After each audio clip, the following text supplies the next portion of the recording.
gamers! Tonight we're getting into the newest DBD killer and survivor lore, the krasue and V.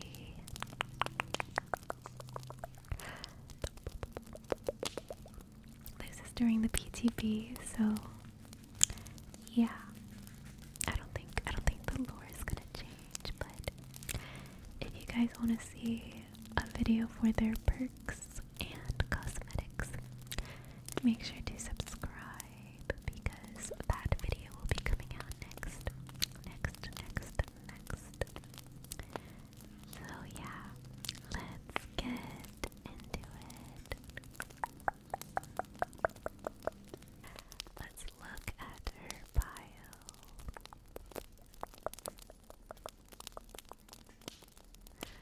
So, the energetic boonyasak always loved exploring and getting into trouble, but more than anything, she loved playing the drums. She began to teach herself how to play at an early age.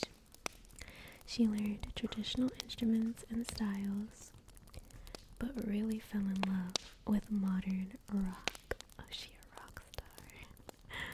By the age of 18, she could play virtually any song on the radio after hearing it once.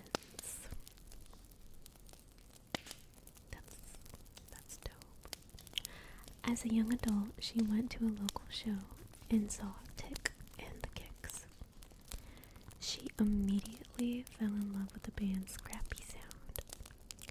Tick's vocals had a gravelly urgency, and Crit's huge guitar sound filled the room. The only problem was the tired old drum machine that took ages to reset between each song.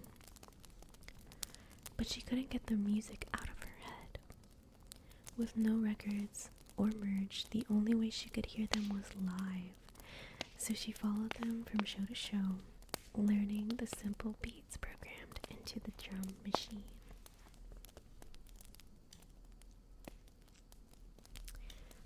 The band finally had their break opening for a group of local legends. They sweated their way through soundcheck in the massive, uncooled venue when disaster struck. The drum machine crackled and smoked, finally giving up the ghost. They were loading back into the van when V offered to play with them. Noting that the house drum set was already soundchecked. With nothing to lose, they let her play, and the crowd was whipped into a frenzy. Even Tick and Crit seemed rejuvenated by her brash, loud style and boundless energy. She became a permanent member of the band the next day. Okay, girl. Kitty girl, kitty, kitty, kitty, kitty, kitty, kitty, kitty girl. After jamming for a few weeks, they decided it was time for a new name. V suggested that they keep some of the old name, Axe Kick. They played their first show under the new name to a modest but enthusiastic crowd who had shown up just for them. V had her friend Mose record the show and post it online. Before long, they were getting buzz from around the world. V spent all of her off time making shirts and patches. Axe Kick released an EP online. Before long, the three were scraping out a modest living. Get that bag, girl, get that bag, okay? I wish I was a musician. Maybe in my next life. When Tick showed the band a video of strange phenomena at an abandoned opera theater across the town, V's thrill-seeking instinct kicked in. Uh-oh. They they said they had to play a show there. She said they had to play a show there. Tick and Crit were immediately on board. A heavy show at a massive abandoned venue was going to be the gig of the century. Ooh, sounds haunted. I love that. But this can't be good, right? The night before the performance, they went to the Scout. Oh my god. The night before the performance, they went to scout the venue. Everything was covered in dust and grime. The floors creaked with every step. It was perfect. In the back, they found a dressing room filled with musty old opera outfits and cracked cassettes.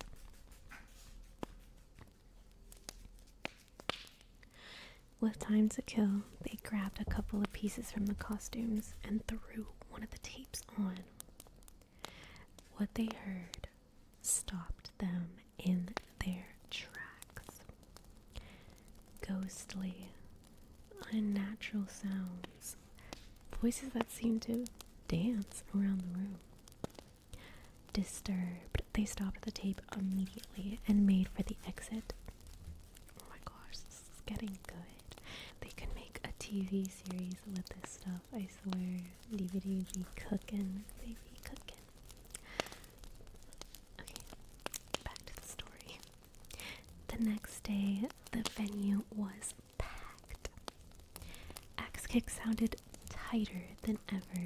The crowd was losing their minds. Sweat pooled on V's brow as she played harder and faster in the suffocating heat. Above the crowd screams, she heard something else. The voices from the tape. Oh my goodness. She closed her eyes to block it out, focused on the beat. The noise of the crowd faded as she lost herself in the encore. As the song ended, she opened her eyes and could barely see. She wiped her eyes, thinking it was the sweat, but it was something else. A thick, black fog. The crowd was gone. Tick and Crit were gone. All she could hear was the echoes of her drum in the distance.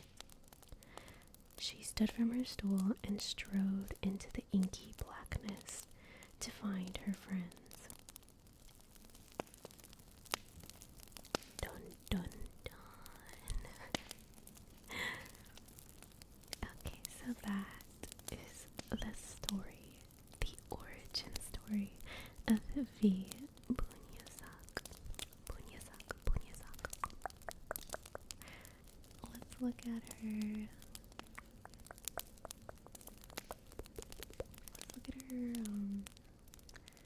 Her story. Oh goodness, that is long. Okay, so I looked up how to pronounce the killer's name, and it's supposed to be krasue. So the killer is the krasue.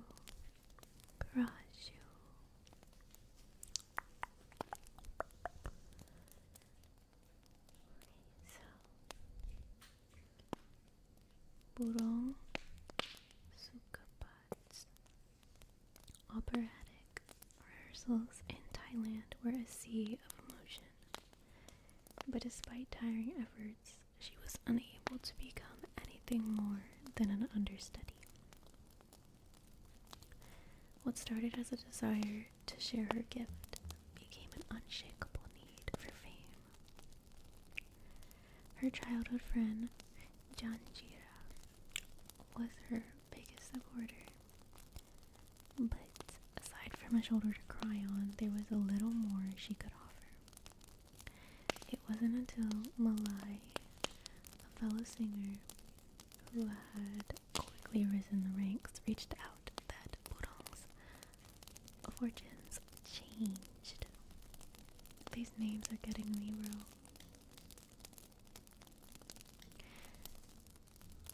Malai presented Burong with a glass bottle, a clear liquid within, and advised her to drink it. Her tone deadly serious. Each night, another will inhabit your body, but you will be a success on the stage like me. Uh-oh. Uh-oh, she's giving her some sort of cursed spirit. Burong laughed at the peculiar game. Even so, she wanted more than anything to believe its truth. She grabbed the bottle, swallowing every drop. In the following weeks, Burong's skin felt softer, and she found a depth in her voice that she never knew existed. During her next audition, the director took notice, enraptured by the sound that rang through the theater.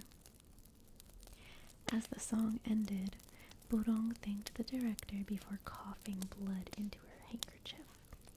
She stuffed it into her pocket, choosing ignorance. Whatever was happening to her was working. She wouldn't dare stop it now.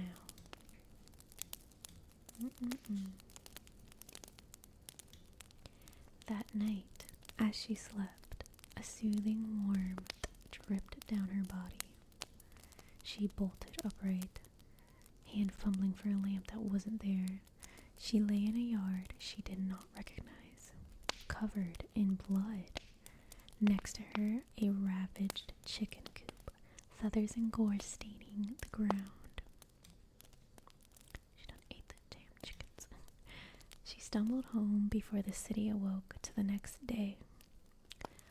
Under a scalding shower, she spit up blood, dreading the thought that this hadn't been her first hunt. In between heavy sobs, she prodded her abdomen, searching for where something might hide within. She called 𝐤𝐭𝐚𝐳𝐝, but couldn't bring herself to reveal the horrors. Instead, telling her friend she'd been restlessly sleepwalking each night and needed someone to coax her back to bed. 𝐤𝐭𝐚𝐳𝐝 agreed to help. Oh no, she's gonna kill her friend. That morning, Burong awoke to 𝐤𝐭𝐚𝐳𝐝's hand lovingly placed on her cheek. As she looked up, she choked on her cries. 𝐤𝐭𝐚𝐳𝐝's severed hand fell from the bed, landing on her disemboweled carcass. Oh no. That's so sad. For hours, she sat beside her friend's remains in a state of silent shock. 𝐤𝐭𝐚𝐳𝐝 was dead? And for what?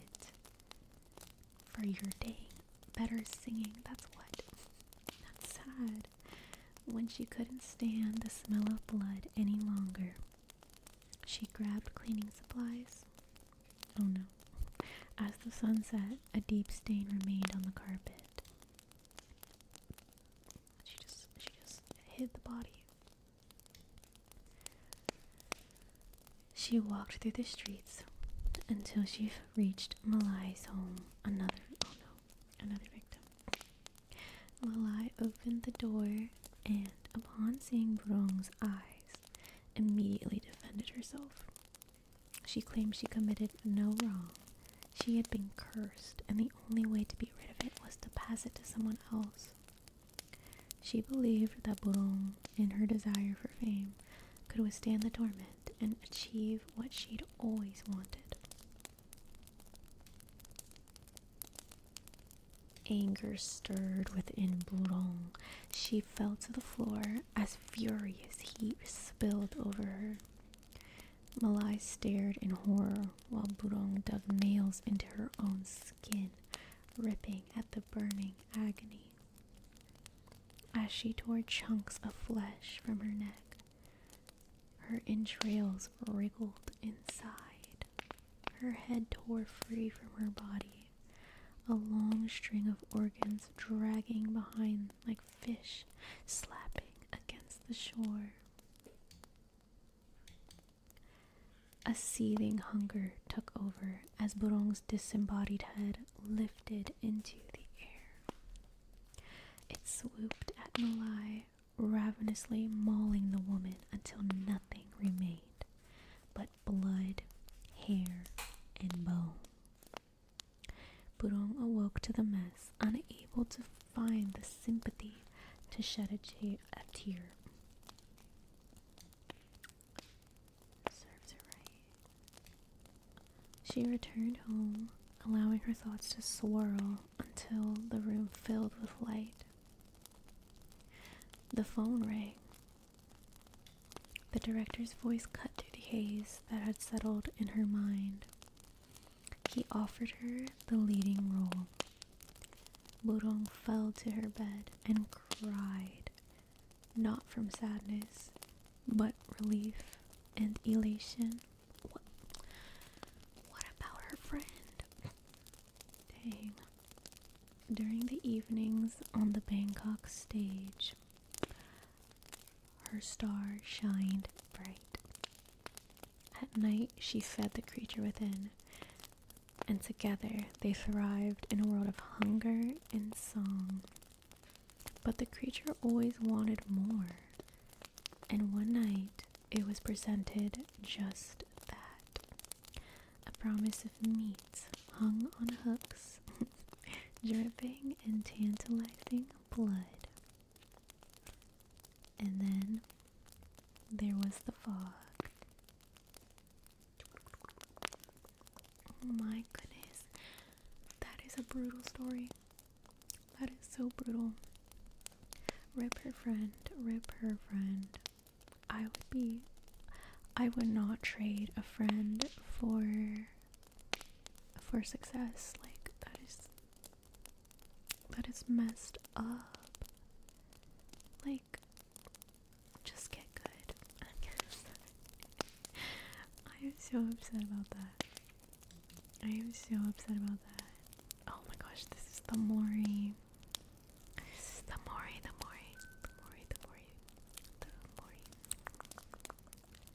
She low-key gives 𝐦𝐢𝐜𝐵𝐵 vibes, the survivor. Oh my god. That's crazy.